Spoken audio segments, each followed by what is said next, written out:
First Contact by Marc Everitt and read by Tony Robinson. "Captain? Captain," came the voice through the terminal in his right ear. "There's a message coming through from Central Command."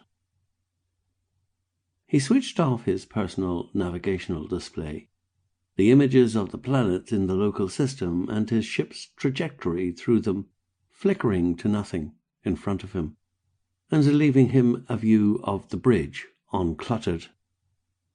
He glanced over to the control panel to the left of his command chair and saw the flashing light, which confirmed he had a call waiting. A quick tap of the unit, and he had the call patched through to the terminal. "Central," he said, keeping the annoyance he felt out of his voice as best he could. "What can I do for you, fine people?"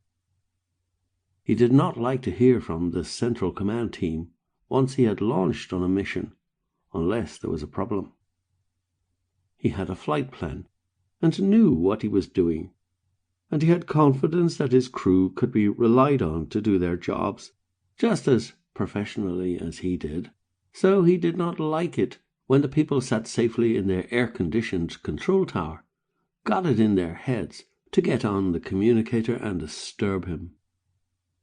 He would admit that the mission they were currently on, to study the asteroid belt that ran through the middle of the local system, was neither exciting nor particularly glamorous, but he was also wise enough to realize that any time he took his ship up and out into space, he was doing something that was inherently dangerous as it was wonderful. The mission itself, he knew, was merely an excuse to bed in the new engines the boffins in the technical department had been raving about, and the actual importance of the data being collected was secondary. He could remember his grandfather telling him about the early days of space travel, when the first manned missions were being launched, before the whole thing seemed to lose the public's interest, and the various governments involved had decided it was all too expensive and had reverted to using robotic probes instead. He could clearly remember the sadness on his grandfather's face as he mourned the fact that no one seemed interested in sending people out into the stars.